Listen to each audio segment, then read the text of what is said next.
మంది చాలా డేస్ నుంచి అడుగుతున్నారు, మ్యామ్ హ్యాండ్ రైటింగ్ టిప్స్ ఇవ్వండి, హ్యాండ్ రైటింగ్ టిప్స్ ఇవ్వండి, హ్యాండ్ రైటింగ్ ఎలా ఇంప్రూవ్ చేసుకోవాలి, నేను ఎంత ట్రై చేస్తున్నా బట్ నాకు రైటింగ్ ఇంప్రూవ్ అవ్వట్లేదు. ఇక మేబీ అదేనేమో నాకు డిఫాల్ట్, రైటింగ్ రాదేమో నాకు. ఈ థాట్స్ ఏమీ వద్దు. See there are few techniques మనకి హ్యాండ్ రైటింగ్ ఇంప్రూవ్ అవడానికంటే ఏదో మన కంప్యూటర్ ఫాంట్ వచ్చేసేది మనం స్టోప్ అయిపోం. But from words we can come to good. ఆ గుడ్ ఎలా రావాలి అనేది ఇప్పుడు చూద్దాం. Hello everyone, myself Uma Supraja, your master teacher for mathematics. Learn to write alphabet perfectly. మనకి చాలా మందికి ఎక్కడ మిస్టేక్ అవుతుంది అంటే సి వర్డ్స్ రాస్తుంటాం. కొంతమందికి వచ్చేసరికి ఆర్ రాయడం రాదు. ఒరిజినల్ ఆర్ ఇలా ఉంటే కొంతమంది ఇలా రాసేస్తారు, ఇట్లా రాసేస్తారు. స్మాల్ పి ఇలా ఉంటుంది, ప్లస్ ఇట్లా అండమో ఏదో ఒకటి చేసేస్తూ ఉంటారు. అట్లాంటి మిస్టేక్స్ చెయ్యొద్దు. అంటే ఫస్ట్ ఆల్ఫాబెట్స్ అన్ని పర్ఫెక్ట్ గా వచ్చి ఉండాలి. ఒకసారి ఒక పేపర్ తీసుకొని, వైట్ పేపర్ కాదు, రూల్ పేపర్ ఉంటది కదా ఇలాంటి పేపర్, అలాంటి పేపర్ ఒకటి తీసుకొని అన్ని ఆల్ఫాబెట్స్ క్యాపిటల్స్ స్మాల్స్ నీట్ గా రాయండి. ఎంత స్లోగా కుదిరితే అంత స్లోగా. ఎట్లా అంటే ఇప్పుడు ఇక్కడ మీరు రాసిన లెటర్స్ ఇంకా మీరు ప్రతి చోట యూజ్ చేయాలి. Second thing, give proper spacing. For example ఇక్కడ ఒక వర్డ్ రాస్తారు, చాలా గ్యాప్ ఇచ్చి ఇక్కడ ఒక వర్డ్ రాస్తారు, నెక్స్ట్ చాలా గ్యాప్ ఇచ్చి ఇక్కడ ఒక వర్డ్ రాస్తారు. అదొక కేటగిరీ. ఇంకో కేటగిరీ వాళ్ళు ఏం చేస్తారంటే ఇక్కడే ఒక వర్డ్ ఉంటుంది, దాని పక్కనే ఇంకోటి ఉంటుంది, దాని పక్కనే ఇంకోటి ఉంటుంది, దాని పక్కనే ఇంకోటి ఉంటుంది, అలా రాసేస్తుంటారు. ఫస్ట్ కేటగిరీలోనూ ఉండదు, సెకండ్ కేటగిరీలో ఉండదు. ప్రాపర్ స్పేసింగ్ ఇవ్వండి. ఒకటి రాసామా కొంచెం ఐడియల్ గ్యాప్ ఉండాలి ఒకదానికి. నెక్స్ట్ ఇంకోటి.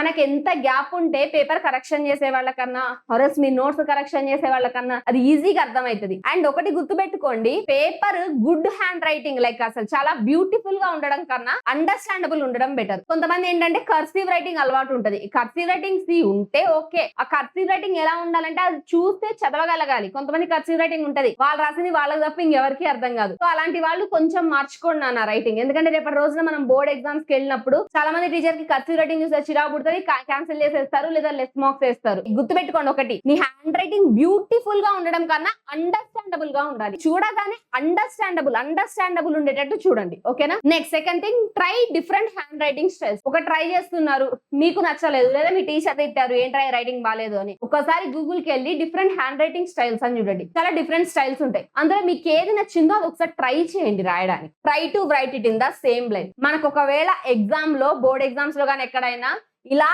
లైన్స్ ఉంటే all good, actually you are lucky. Then white paper ఉంటే యూ హ్యావ్ టు అజ్యూమ్. అంతే తప్ప వైట్ పేపర్ కి రూల్స్ కొట్టమాకండి, అస్సలు కొట్టదు అట్లా. అంతే తప్ప కొంచెం ఇలా రాసి కాసేపు ఇలా వెళ్ళిపోయి మళ్ళీ ఇక్కడ సెకండ్ లైన్ రాసి అది ఇలా వెళ్ళిపోయి ఇలా రాయొద్దు. మ్యామ్ మీకేముంది టిప్స్ బాగానే చెప్తారు, బట్ మాకు ఎగ్జామ్ లో అంత టైం ఉండదు. ఫస్ట్ పేపర్ లో ఉన్న రైటింగ్ లాస్ట్ పేపర్ లో ఉండదు. చాలా మంది ఫేస్ చేస్తూనే ఉంటారు కదా, ఫస్ట్ 2-3 పేజెస్ నీట్ గా ఉంటది hand writing, but last 2-3 pages ఒకసారి అసలు వాడు ఏం రాసిండో వాడికి కూడా అర్థం కాదు. అట్లా వెళ్ళిపోతుంది. Just do let me know, నేను చెప్పేది కరెక్టా కదా. అలాంటప్పుడు ఏం చేయాలి అంటే, now next I'm going to tell you few tips. అవి కొన్ని కొంచెం పర్ఫెక్ట్ గా చేస్తే ఎగ్జామ్ లో నీకు ఫస్ట్ పేపర్ లో ఎట్లుందో లాస్ట్ పేపర్ లో కూడా ఉంటుంది హ్యాండ్ రైటింగ్. బేసిక్ గా సైంటిఫిక్ రీజన్ ఏమై ఉంటది, మనకి ఫస్ట్ 2-3 పేజెస్ లోనేమో చాలా బాగా రాస్తాము, లాస్ట్ పేజెస్ కి వచ్చేసరికి ఏమో ఎట్లెట్లనే వెళ్ళిపోతుంది. ఎందుకంటే స్టార్టింగ్ నువ్వు ఎగ్జామ్ అప్పుడే స్టార్ట్ చేస్తున్నావు, నీ చేతికి అప్పటిదాకా నువ్వేం పని చెప్పలే, రాయడం స్టార్ట్ చేయలేము. మనం జస్ట్ ఎగ్జామ్ స్టార్ట్ చేస్తాం, మెల్లగా స్టార్ట్ చేసి రాసి ఇంకా అలా లాస్ట్ పేజ్ కి వచ్చేసరికి ఏమైందంటే యాక్చువల్ రీజన్ స్పీడ్ పెరుగుతుంది, టైం తగ్గిపోతుంది.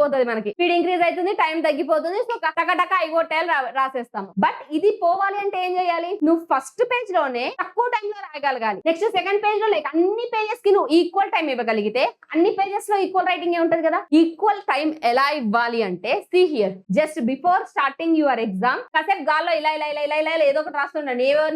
మీ పక్కన ఉన్న వాళ్ళు ఏమనుకున్నా పర్లేదు. లేదా ఇట్లా గాల్లో అందరు చూస్తున్నారంటే జస్ట్ బెంచ్ మీద, ఇది బెంచ్ అనుకోండి, ఇలా పెట్టి ఇలా ఏదో ఒకటి అనుకుంటూ ఉండండి. ఇలా గాల్లో డ్రా చేయండి. లేదా మీకు లాస్ట్ పేపర్ ఖాళీ ఉందంటే లాస్ట్ పేపర్ మీద, నెక్స్ట్ ఇది అయిపోగానే ఇంకా ఖాళీ ఉంటే ఇలా ఏవో ఒకటి చేస్తూ ఉండండి. ఒక 5 minutes వరకు మీరు హ్యాండ్ కి వర్క్ ఇస్తూనే ఉండండి. Next second thing, hand writing improve అవ్వడానికి బెస్ట్ థింగ్ ఏంటంటే, ఎవ్రీ డే అసలు ఇక వర్స్ట్ హ్యాండ్ రైటింగ్ ఉన్న వాళ్ళకి చెప్తున్నది, first go and purchase a small note book. చిన్నవి క్లాస్ 3rd 4th వాళ్ళ దగ్గర రూల్ నోట్ బుక్స్ ఉంటాయి, ఐడియా ఉంది ఇలా ఉండి, అలాంటిది ఒక చిన్న రూల్ నోట్ బుక్ కొనుక్కొని దానిలో సర్కిల్స్ నీట్ గా ఉండాలి. ఆ సర్కిల్ ప్రాపర్ సర్కిల్ షేప్ లోనే ఉండాలి.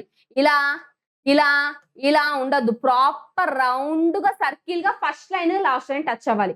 అలా ఎవ్రీడే ప్రాక్టీస్ చేయండి. హ్యాండ్ రైటింగ్ ష్యూర్ 100% ఇంప్రూవ్ అవుతుంది. ఇది ప్రాక్టికల్లీ ప్రూవ్ అయింది, చాలా మంది దగ్గర ప్రూవ్ అయింది. Thank you everyone, thank you so much.